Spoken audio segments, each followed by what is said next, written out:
I was in my early 20s, broke, alone, and freshly moved to a new city, clutching onto nothing but hope and a worn-out resume.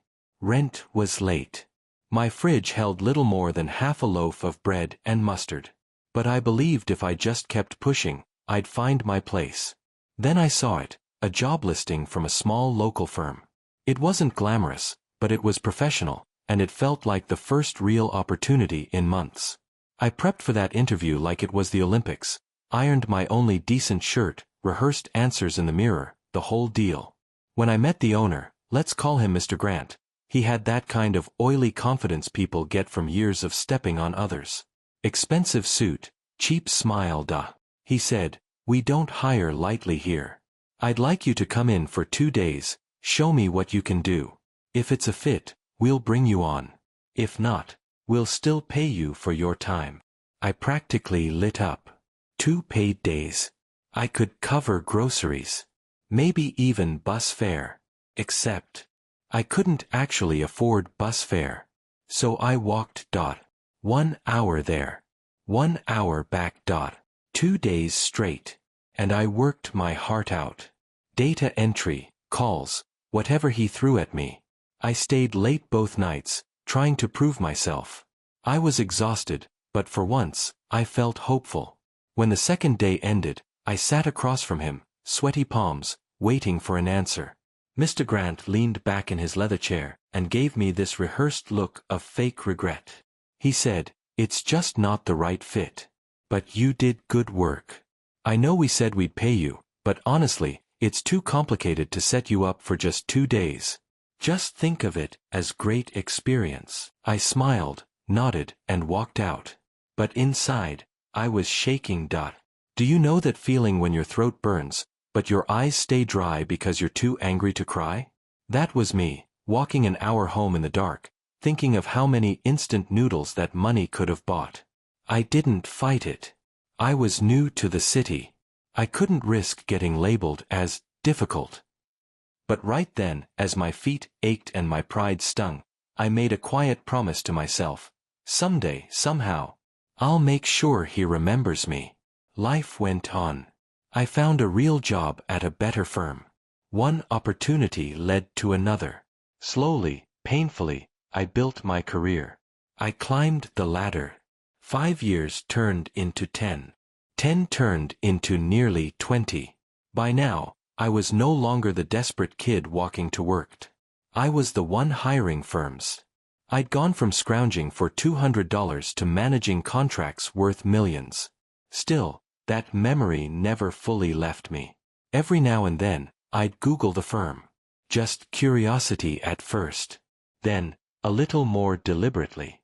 Mr. Grant was still around, still running that same mid-sized company. He looked older, but that smug smirk was the same. And then, karma gave me a gift. I was heading procurement for a massive national company. A new contract was coming up, a big one. Multi-year. High value. The kind that could make or break a small firm. Guess who submitted a proposal? The firm. Mr. Grant's name was right there on the cover letter. I almost laughed out loud when I saw it. Fate has a wicked sense of humor. Now, here's the catch. This wasn't a one-and-done process. The bidding happened in stages. Each stage required hundreds of hours of prep, paperwork, presentations, budgeting. It cost them serious time and money just to compete. And I had power. Real power. I could have shut them down in round 1. Just mark, not a fit, and move on. But no, that would have been too easy. Too quick. Instead, I approved them for the next round. And the next, and the final round. Every stage, I imagined him pacing his office, telling his team, "We're so close, everyone.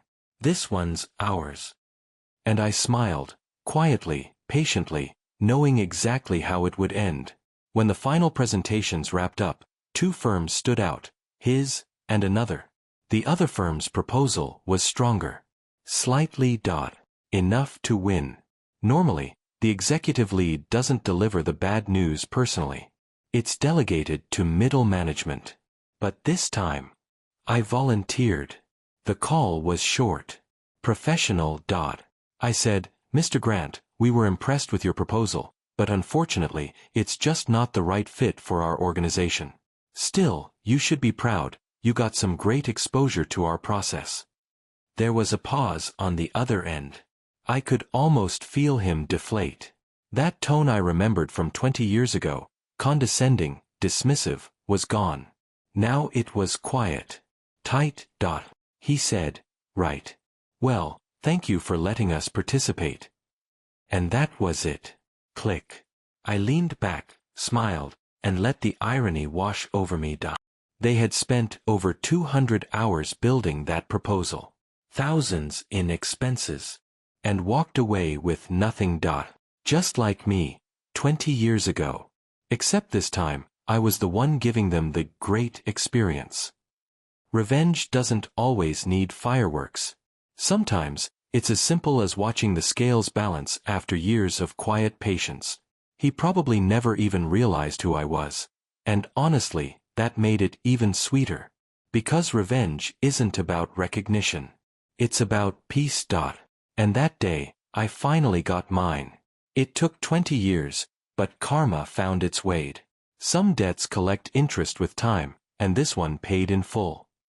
If that ending gave you chills, hit that like button and tell me in the comments, what's the longest you've ever waited for karma to strike?